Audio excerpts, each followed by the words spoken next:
நம்பினால் நடக்கும். இயேசு பிரதியுத்தரமாக, விசுவாசமில்லாத மாறுபாடுள்ள சந்ததியே, எதுவரைக்கும் நான் உங்களோடு இருப்பேன்? எதுவரைக்கும் உங்களிடத்தில் பொறுமையாயிருப்பேன்? அவனை என்னிடத்தில் கொண்டு வாருங்கள் என்றார். இயேசு பிசாசை அதட்டினார். உடனே அது அவனை விட்டு புறப்பட்டது. அந்நேரமே அந்த இளைஞன் சுஸ்தமானான். மத்தேயு 17:17-18.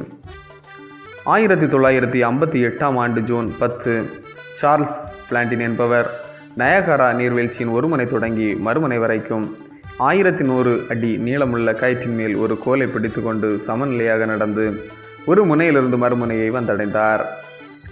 அவர் தான் மீண்டும் நடக்கப் போவதாகவும் ஒரு மனிதனை தன் முதுகில் ஏற்றிக்கொண்டு நடக்கப் போவதாகவும் அறிவித்தார்.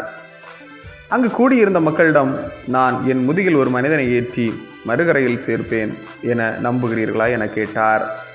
எல்லாரும் ஆம் என்றார்கள். அப்படியானால் யாராவது வாருங்கள் என கேட்டார். யாரும் முன்வரவில்லை. ஆகையால் தன் மேலாளர் ஹென்ரியிடம், நீங்கள் நம்புகிறீர்களா என கேட்டு, அதற்கு அவர், ஆம், நிச்சயமாக நம்புகிறேன், நானே உங்கள் மேல் அமர்ந்து வருகிறேன் என்று கூறி அவர் மேல் அமர்ந்து கொண்டார். அவரை சுமந்தவாறு பிளாண்டின் நடக்க ஆரம்பித்தார்.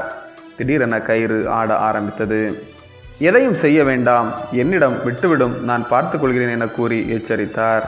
அவரும் எதுவும் செய்யாமல் அமர்ந்து கொண்டார். இருவரும் பத்திரமாய் கரை சேர்ந்தனர். பிசாசுகளை துரத்தும் அதிகாரத்தை சீடர்கள் ஏற்கனவே பெற்றிருந்தனர். ஆனால் இந்நோயை துரத்த சீடர்களால் முடியாததற்கு காரணம் அவர்களின் அவிசுவாசமே.